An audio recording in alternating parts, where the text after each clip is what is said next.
Hello everyone, welcome back to our channel. आज मैं आपके लिए लाई हूँ 10th क्लास हिस्ट्री के chapter second nationalism in India के वेरी इंपॉर्टेंट क्वेश्चंस जो कि एग्जामिनेशन पॉइंट ऑफ व्यू से बहुत ही कंपलसरी हैं। अगर आप हमारे चैनल पर नए हैं तो प्लीज़ चैनल को सब्सक्राइब कर दें।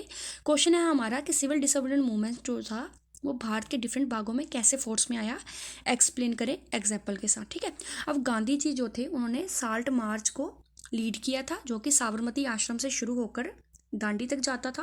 वो अपने फॉलोअर्स के साथ थे और इस तरह से उन्होंने सिविल डिसोबीडियंस मूवमेंट को स्टार्ट किया था।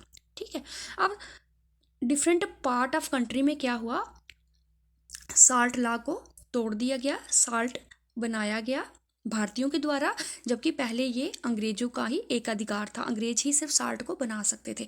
लेकिन अब सिविल डिसोबीडियंट मूवमेंट को स्टार्ट होने के बाद भारत के हज़ारों भागों में इस साल्ट लॉ को ब्रेक किया गया और गवर्नमेंट साल्ट जो फैक्ट्रीज थी उनके सामने ही प्रदर्शन किए गए। ठीक है, अब जो रिच पट्टीदार थे गुजरात और जाट थे उत्तर प्रदेश के, वो इस मूवमेंट में काफ़ी एक्टिव रहे, इस अभियान में काफ़ी एक्टिव रहे, क्योंकि ये रिच कम्युनिटीज़ होने के कारण इनको ट्रेड डिप्रेशन जो था वो बड़ा ही हार्डली हिट कर पाया। ट्रेड डिप्रेशन क्या था, मंदी आ जाना। ठीक है, चीज़ों का रेट गिर जाना।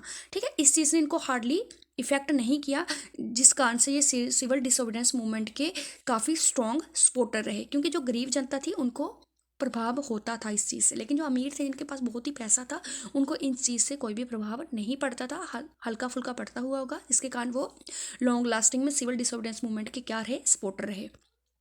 लेकिन जैसे ही ये डिप्रेशन कंटिन्यूड रहा काफ़ी लंबे समय तक, और जो नकद थी, जो पैसा था, उसकी जो चलान था वो टोटली बंद हो चुका था, जिसके कारण जो छोटे छोटे किसान थे उनको बहुत ही मुश्किलों का सामना करना पड़ा कि वो अपना रेंट जो था, कर जो था, वो पे नहीं कर पाते थे। ठीक है, इसलिए वो चाहते थे कि वो लैंडलॉर्ड जो है वो उनके जो रेंट है उनको माफ़ कर दें, जिसके कारण इसी कारण से उन्होंने ज्वाइन किया था सिविल डिसोबीडियंस मूवमेंट। ठीक है, अब जो मर्चेंट थे और जो इंडस्ट्रियलिस्ट थे उन्होंने भी इस मूवमेंट को काफ़ी ज़्यादा सपोर्ट किया।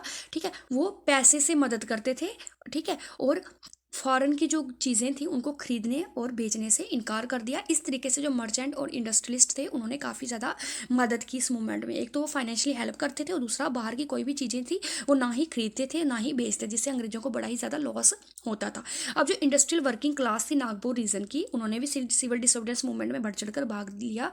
रेलवे के जो वर्कर्स थे, डॉक वर्कर्स थे, मिनरल जो छोटा नागपुर की मिनरल की जो खाने थे वहाँ के जो वर्कर्स थे उन्होंने भी काफ़ी ज़्यादा पार्टिसिपेट किया इस अभियान में, इस मूवमेंट में, और रैलीज में भी प्रोटेस्ट किया और बाइकआउट की।